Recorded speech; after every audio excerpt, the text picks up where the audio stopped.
ನಮಸ್ತೆ, ನಾನು ನಿಮ್ಮ ಸೌಮ್ಯಶ್ರೀ. ಇವತ್ತು ನಮ್ಮ ಮನೆಗೆ ರಾಯರ ಆ, ದರ್ಶನ ಪಡೆಯೋಕ್ಕೆ ಅಂತ ಸರ್ಪ್ರೈಸ್ ಆಗಿ ಬಂದರು ಅಮ್ಮ.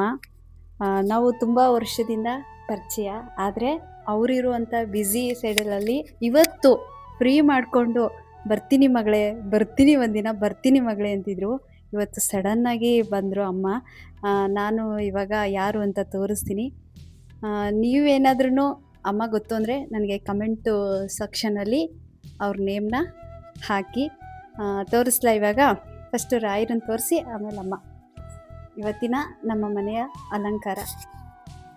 ನಮಸ್ತೆ. ನಾನು ನಿಮ್ಮೆಲ್ರಿಗೂ ಪರಿಚಯ ಇದ್ದೀನಿ ಅಂತ ಅಂದ್ಕೊಳ್ತೀನಿ. ನಾನು ಕಂಠದಾನ ಕಲಾವಿದೆ ಆಶಮ್ಮ ಅಂತ. ತುಂಬ ದಿನಗಳಿಂದ ರಾಯರ ಸನ್ನಿಧಿಗೆ ಬರಬೇಕು ಅಂತ ಅನ್ಕೋತಾನೇ ಇದ್ದೆ. ನನಗೂ ಸಮಯ ಸಂದರ್ಭ ಸಿಗ್ತಾ ಇರಲಿಲ್ಲ. ಬ್ಯುಸಿಯಾಗಿರೋ ಕಾರಣ ಇವತ್ತು ನಾಳೆ ಅಂದ್ಕೊಂಡು ದೂಡ್ಕೊಂಡೇ ಬಂದೆ. ಇವತ್ತು ಏನಾದರೂ ಆಗಲಪ್ಪ, ಗುರುವಾರ ರಾಯರ ದರ್ಶನ ಮಾಡೋಣ ಅಂತ ಬಂದೆ. ಆದರೆ ಎಷ್ಟು ಸಂತೋಷ ಆಯಿತು ಅಂದರೆ ನನಗೆ, ನನ್ನ ಮನಸ್ಸಲ್ಲಿ ಸುಮಾರು ಪ್ರಶ್ನೆಗಳಿತ್ತು. ಆ ಪ್ರಶ್ನೆಗಳಿಗೆ ನಾನು ಕೇಳ್ತಿದ್ದ ಹಾಗೆ ನನಗೆ ರಾಯರು ಪ್ರಸಾದ ಕೊಡ್ತಾನೆ ಬಂದರು. ಸುಮಾರು ಜನ ಹೇಳ್ತಾರೆ, ಅಲ್ಲಿ ಹೂ ಇಟ್ಟಿರ್ತಾರೆ, ಬೇಕಂತಾನೆ ಬೀಳಿಸ್ತಾರೆ, ಅದೆಲ್ಲ ಸುಳ್ಳು ಅಂತ ಹೇಳ್ತಾರೆ. ಅವರೆಲ್ಲ ಮಾತಾಡ್ತಾ ಇರೋದೇ ಸುಳ್ಳು. ಏನಂದರೆ ನಿಜ ಇಲ್ಲಿ ಬಂದ್ರೇ ಗೊತ್ತಾಗೋದು. ನಾವು ಮನಸ್ಸಲ್ಲಿ ಯಾವಾಗವಾಗ ಹೇಳ್ಕೊಳ್ಳೋದಲ್ಲ, ಒಂದು 10 ನಿಮಿಷ, ಅರ್ಧ ಗಂಟೆ, 20 ನಿಮಿಷ ಹೀಗೆ ಬಿಟ್ಟು ನಾನು ಒಂದೊಂದು ಮನಸ್ಸಲ್ಲಿ ಕೇಳ್ಕೊಳ್ತಾ ಇದ್ದೆ. ನಾನು ಕೇಳ್ತಾ ಇದ್ದೆ ಪ್ರತಿ ಒಂದಕ್ಕೂ ಕೂಡ ನನಗೆ ಪ್ರಸಾದ ರಾಯರು ಕೊಡ್ತಾನೇ ಇದ್ದರು. ಇದರಲ್ಲಿ ಸುಳ್ಳಿನಿಂದ ಬರುತ್ತೆ. ಮಾತಾಡೋರು ತುಂಬ ಮಾತಾಡ್ತಾನೆ ಇರ್ತಾರೆ. ಯಾಕಂದರೆ ಅವರು ಅಷ್ಟು ಮನಸ್ಸಲ್ಲಿ ನಿಷ್ಕಲ್ಮಶವಾಗಿ ಅವರು ಕೇಳ್ಕೊಂಡಿರಲ್ಲ ಪ್ರಸಾದನ. ಯಾರೇ ಆಗಲಿ ಭಕ್ತಿಯಿಂದ ತಮ್ಮ ಕಷ್ಟನ ಹೇಳ್ಕೊಂಡು ಅದನ್ನು ರಾಯರು ಕೇಳ್ತಾರೆ, ಆಲೈಸ್ತಾರೆ. ಅವರು ನಮ್ಮನ್ನು ಓಲೈಸ್ತಾರೆ ಕೂಡ. ಆ ಅನುಭವ ಇವತ್ತು ನನಗೆ ಕಣ್ಣಾರೆ ಆಯಿತು. ನಾನು ಏನು ಇಲ್ಲಿಗೆ ಬಂದು ನಾನು ಇದನ್ನೆಲ್ಲ ನೋಡಬೇಕು, ಕಂಡುಹಿಡಿಬೇಕು ಅಂತ ನಾನು ಖಂಡಿತ ಬಂದವಳಲ್ಲ. ಅದು ಅವ್ರಿಗೂ ಗೊತ್ತು. ನಾನು ಕೇಳ್ಕೊಳ್ತಿದ್ದಿದ್ದು ಪ್ರತಿ ಒಂದಕ್ಕೂ ಇವತ್ತು ರಾಯರು ನನಗೆ ಪ್ರಸಾದ ಕೊಟ್ಟಿದ್ದಾರೆ. ಯಾವುದು ಸುಳ್ಳಲ್ಲ. ಸುಮ್ಮನೆ ಸುಳ್ಳು ಅದು ಇದು ಅಂತ ಮಾತಾಡಬೇಡಿ. ರಾಯರಿದ್ದಾರೆ, ರಾಯರಿರೋದು ನಿಜ.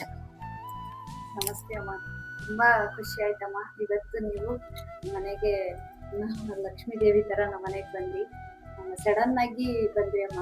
ತುಂಬ ವರ್ಷದಿಂದ ನಿಮ್ಮ ಪರಿಚಯ ಇದ್ರು ಕೂಡ ನೀವಿರೋ ಬ್ಯುಸಿಲಿ ಇವತ್ತು ಫ್ರೀ ಮಾಡಿಕೊಂಡು ಅದು ನನಗೆ ಸರ್ಪ್ರೈಸ್ ಆಗಿ ನೀವು ನನ್ನ ಮಾತಾಡ್ಸ್ಬೇಕು, ರಾಯರ ದರ್ಶನ ಮತ್ತೆ ರಾಗು ನೋಡ್ಬೇಕು, ಅಮ್ಮನ್ ನೋಡ್ಬೇಕು ಹೌದು ಅಂತ ಬಂದ್ರಿ ಅಮ್ಮ. ನಿಜವಾಗ್ಲೂ ಒಂದು ಪುಣ್ಯ ಅಂತಾನೆ ನಾನು ಅನ್ಕೋತೀನಿ. ನನ್ನ ಪುಣ್ಯ ಇದು, ನನ್ನ ಪುಣ್ಯ ಅಲ್ಲ. ನನಗೆ ಇವತ್ತು ನಿಜ ಹೇಳ್ತೀನಲ್ಲ, ಮನಸ್ಸಿಂದ ಹೇಳ್ತಾ ಇದ್ದೀನಿ. ಮಂತ್ರಾಲಯಕ್ಕೆ ಬಂದಷ್ಟೇ ಖುಷಿ ಆಯಿತು ನನಗೆ. ನಾನು ಈ ದಿನ ಇವತ್ತು ನಾನು ಜೀವನದಲ್ಲಿ ಯಾವತ್ತೂ ಮರೆಯೋದಿಲ್ಲ. ಅದಕ್ಕೆ ಇಷ್ಟೊಂದು ತಡೆ ಆಗ್ತಿತ್ತು ಅನ್ಸುತ್ತೆ ನನಗೆ. ಬರಬೇಕು ಅಂದಾಗ ಆಗ್ತಾನೆ ಇರಲಿಲ್ಲ. ಯಾಕಂದರೆ ಇವತ್ತು ನನಗೆ ಅವ್ರು ಪ್ರಸಾದ ಕೊಡಬೇಕು, ಪ್ರಸಾದ ಆಗಬೇಕು ನನಗೆ ಅನ್ನೋದು ಇತ್ತು. ಅದರಿಂದ ಬಂದೆ. ತುಂಬ ಅಂದರೆ ತುಂಬ ಸಂತೋಷ ಆಯಿತು ನನಗೆ. ನೋಡಿ ಅಮ್ಮ, ನೀವು ನಮಸ್ಕಾರ ಮಾಡ್ತಾ ಇದ್ರಿ, ತಲೆಬಾಗಿ ಇಲ್ಲಿ ನಮಸ್ಕಾರ ಮಾಡ್ಬೇಕಾದ್ರೆ ರಾಯರು ನಿಮ್ಗೆ ಆಶೀರ್ವಾದ ಮಾಡಿರೋ ಹೂವು, ಅದಕ್ಕೆ ನಿಮ್ಗೆ ಕೊಡ್ತಾ ಇದ್ದೀನಿ. ಒಳ್ಳೇದಾಗ್ಲಿ ಅಮ್ಮ. ಇದಕ್ಕಿಂತ ಬೇರೆ ಯಾವ ಭಾಗ್ಯ ಬೇಕು ನಮ್ಗೆ ಅಲ್ವಾ? ಅದೃಷ್ಟ ಅಂದ್ರೆ ಹೆಣ್ಮಕ್ಳಿಗೆ, ಅದು ಮುತ್ತೈದೆಯರಿಗೆ ದೇವ್ರು ಮುಡಿಗಿಟ್ಕೊಳಕೇನೆ ಕೊಟ್ಟಿದ್ದಾರೆ ಪ್ರಸಾದನ ಅಲ್ವಾ? ನಾನು ಅದನ್ನೇ ಹೇಳ್ತಿರೋದು. ಯಾರು ದೇವ್ರನ್ನ ಸುಳ್ಳು ಅಂತ ಹೇಳ್ಬೇಡಿ. ನಮ್ಮ ಮನ್ಸಲ್ಲಿ ನಾವು ಏನೇನೋ ತುಂಬಿಕೊಂಡು ದೇವ್ರಿಲ್ಲ ಅಂತ ನಾವು ಮಾತಾಡಬಾರ್ದು. ರಾಯರಿದ್ದಾರೆ, ಅವ್ರು ಇರೋದಕ್ಕೆ ಇವತ್ತು ನಾನು ಇಷ್ಟು ದೂರ ಬಂದಿದ್ದೀನಿ. ನಮ್ಮ ಮನೆಯಿಂದ ಇಲ್ಲಿಗೆ ಎಷ್ಟು ದೂರ ಅಂದ್ರೆ ಒಂದು 27-28 ಕಿಲೋಮೀಟರ್ ಇರ್ಬೋದು. ನಾನು ಎಲ್ಲೂ ಇಷ್ಟು ದೂರ ಬರೋಳೇ ಅಲ್ಲ. ನಾನಾಯ್ತು, ನನ್ನ ಕೆಲಸ ಆಯ್ತು, ಅದು ಇದು ಅನ್ಕೊಂಡು. ಆದರೆ ಇವತ್ತು ಅವ್ರು ಗುರುವಾರ ಇಲ್ಲ, ಅವ್ರ ಹತ್ರಕ್ಕೆ ಕರ್ಕೊಂಡು ಬಂದಿದ್ದಾರೆ ನನ್ನನ್ನು. ನನಗೆ ತುಂಬ ಸಂತೋಷ ಆಯಿತು. ತುಂಬ ಅಂದರೆ ತುಂಬ ಖುಷಿ ಆಯಿತು.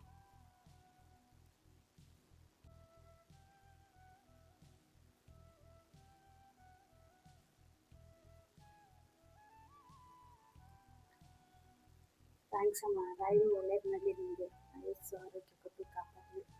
ಒಳ್ಳೇದ್ನಲ್ಲಿ ತುಂಬ ಖುಷಿ ಆಯ್ತು ಅಮ್ಮ. ಇವತ್ತು ರಾಯರಿಗೋಸ್ಕರ ಸ್ವೀಟು ಮತ್ತೆ ಹೂವು ಎಲ್ಲ ತಗೊಂಡ್ಬಂದಿದ್ದು. ಇವತ್ತಾದ ಒಂದು ಇನ್ಸಿಡೆಂಟ್ ಏನಪ್ಪಾ ಅಂದ್ರೆ, ಯಾವಾಗ್ಲೂ ನಾನು ಹೂವು ತರಕ್ ಹೋದಾಗ ಹೂವು, ರಾಯರಿಗೆ ಹಣ್ಣು, ಬಾಳೆಹಣ್ಣು ಎಲ್ಲ ತಗೊಬರ್ತಿದ್ದೆ. ಇವತ್ತು ಹೂವು ತಗೊಂಡ್ಬಂದಿದ್ದೀನಿ, ಬಾಳೆಹಣ್ಣು ಮಿಸ್ ಮಾಡ್ಬಿಟ್ಟಿದ್ದೀನಿ. ಅಯ್ಯೋ, ಇವತ್ತು ಬಾಳೆಹಣ್ಣು ತಂದೇ ಇಲ್ಲಲ್ಲ.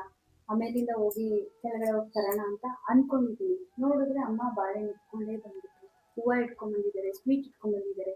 ನಾನು ಅದೇ ಅಮ್ಮಂಗೆ ಫಸ್ಟ್ ಕೇಳಿದೆ, ಅಮ್ಮ ನಾನು ಇವಾಗ ಪೂಜೆಗೆ ಬಾಳೆಹಣ್ಣೆ ತಂದಿಲ್ಲ ಅಮ್ಮ ಅಂತ ನಾನು ಮನ್ಸಲ್ಲಿ ಅನ್ಕೊಂಡೆ. ನೋಡಿದ್ರೆ ರಾಯರು ನಿಮ್ಮ ಮುಖಾಂತರ ಪೂಜೆಗೆ ಹಣ್ಣು ನೋಡಿ ಅಮ್ಮನೇ ತಂದಿರೋದು. ನಾನು ಪೂಜೆಗೆ ಇವತ್ತು ಯಾವತ್ತೂ ಮರೀತಿರ್ಲಿಲ್ಲ, ಏನೋ ಗೊತ್ತಿಲ್ಲ, ಇವತ್ತು ಅಮ್ಮನ ಕೈಯಿಂದನೇ ಇವತ್ತು ಪ್ರಸಾದ ರಾಯರಿಗೆ ಇಲ್ಲಿ ಇಟ್ಟಿದ್ದೀವಿ. ಇದೊಂಥರ ನನಗೆ ಒಂಥರ ಮಿರಾಕಲ್ ಅನಿಸ್ತಾ ಇದೆ ಇದು. ರಾಯರಿಗೆ ಗೊತ್ತಿತ್ತು ನೋಡಿ, ಅವ್ರು ತರ್ತಾರೆ ಅಂತಾನೆ ರಾಯರಿಗೆ ಗೊತ್ತಿತ್ತು. ಹಂಗಾಗಿ ಇವತ್ತು ನಾನು ಬಾಳೆಹಣ್ಣು ತರೋದು ಬೇಡ ಅಂತ ಹೇಳಿ ನನಗೆ ಮರು ಕೊಟ್ಟು ಅಮ್ಮನ ಮುಖಾಂತರ ತರಿಸಿದ್ದಾರೆ. ಅದಂತೂ ನನಗೆ ಒಂಥರ ನೀವು ಮೈ ಜುಮ್ ಅಂದ್ಬಿಟ್ಟಮ್ಮ. ಯಾಕಂದ್ರೆ ನಾನು ಮನ್ಸಲ್ಲ ಅನ್ಕೊಂಡಿರೋದು, ನೀವು ಕೈಯಲ್ಲಿ ಹಿಡ್ಕೊಂಡ್ ಬಂದಿರೋದು. ಇದು ಹೆಂಗೆ ಅಂತಾನೆ ನನ್ಗೆ ಗೊತ್ತಾಗಿಲ್ಲ. ಅದೇ ಅನ್ಕೊಂಡೆ, ನನ್ನಪ್ಪ ರಾಯರ ಪವಾಡ. ಅವ್ರಿಗೆ ಏನ್ ಬೇಕೋ ಅದನ್ನ ಅವ್ರು ಇರೋ ಜಾಗಕ್ಕೆ ತರಿಸ್ಕೊಳ್ಳೋ ಶಕ್ತಿ ಅವ್ರಿಗಿದೆ. ಹಾ ಹೌದಮ್ಮ. ನೋಡಿ ನಾನು ಮರ್ತೆ, ನೀವು ತಗೊಂಡ್ ಬಂದಿದ್ದೀರಾ. ನಾನು ಹಿಂಗೆ ಹೇಳ್ದೆ, ರಾಯರೇ ಹಣ್ಣೇ ತಂದಿಲ್ವಲ್ಲಪ್ಪ ಇವತ್ತು, ಹೂವು ಎಲ್ಲ ಎತ್ಕೊಂಡ್ಬಂದೆ, ಹಣ್ಣು ತಂದಿಲ್ಲ, ಸರಿ ಆಮೇಲೆ ಹೋಗ್ತೀನಪ್ಪ ತಗೊಂಡ್ಬರ್ತೀನಿ ಅಂತ ನಾನು ಅಂದೆ. ನೋಡಿದ್ರೆ ನಾನು ಇನ್ನೂ ಪೂಜೆನೇ ಸ್ಟಾರ್ಟ್ ಮಾಡಿಲ್ಲ, ಆಲ್ರೆಡಿ ನೀವು ಇಟ್ಕೊಂಡ್ ಬಂದೇ ಬಿಟ್ರಿ.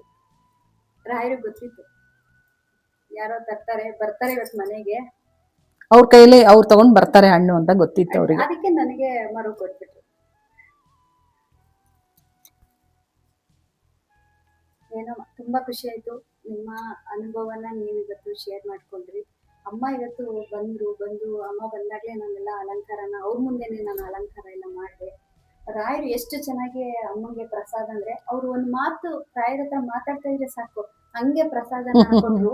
ಅವ್ರಿಗೊಂದು ಕ್ಷಣದಲ್ಲಿ ಕಣ್ಣೀರು ಕೂಡ ಬಂತು.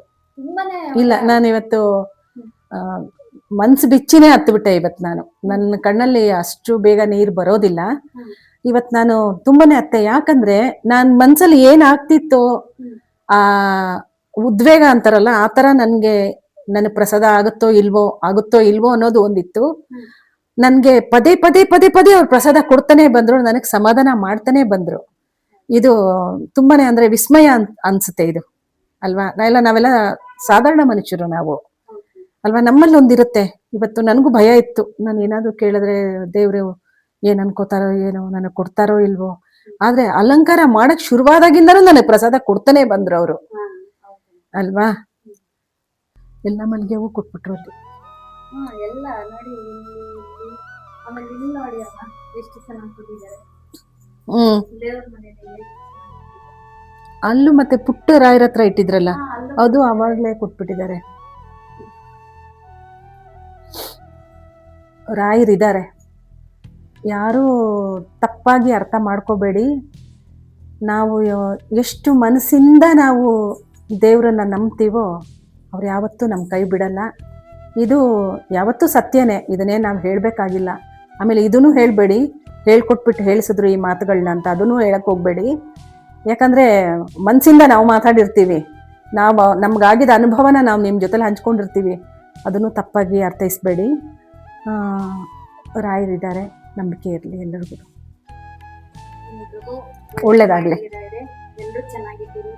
ಅವರು ನಿಮ್ಮ ಬಗ್ಗೆ ಏನೇ ಒಂದು ನೆಗೆಟಿವ್ ಆಗಿ ಮಾತಾಡೋನು ಒಂದು ಪಾಸಿಟಿವ್ ಮಾಡಿ, ಅವ್ರು ಒಳ್ಳೆ ಬುದ್ಧಿ ಕೊಡಿ ಅಷ್ಟೇ. ಎಲ್ಲೆಲ್ಲೋ ರಾಯರಿದ್ದಾರೆ, ಇಲ್ಲೇ ಇದ್ದಾರೆ ಅಂತಲ್ಲ, ಎಲ್ಲಾ ಕಡೆ ಇದ್ದಾರೆ. ಒಂದೊಳ್ಳೆ ಮನ್ಸಿತ್ತು, ನಾವೆಲ್ಲಿ ರಾಯರೇ ಅಂತ ಕರಿತೀವಿ, ಯಾವುದೋ ಒಂದು ರೂಪದಲ್ಲಿ ಬರ್ತಾರೆ. ಇವತ್ತು ಬಾಳೆಹಣ್ಣು ನಮ್ಮನೆ ಪೂಜೆಗೆ ಹಣ್ಣಿಲ್ವಲ್ಲಪ್ಪ ಅಂತ ನಾನು ಅನ್ಕೊಂಡೆ, ರಾಯರು ಇವ್ರ ಮುಖಾಂತರ ಬಾಳೆಹಣ್ಣೆ ತರಿಸಿದ್ದಾರೆ.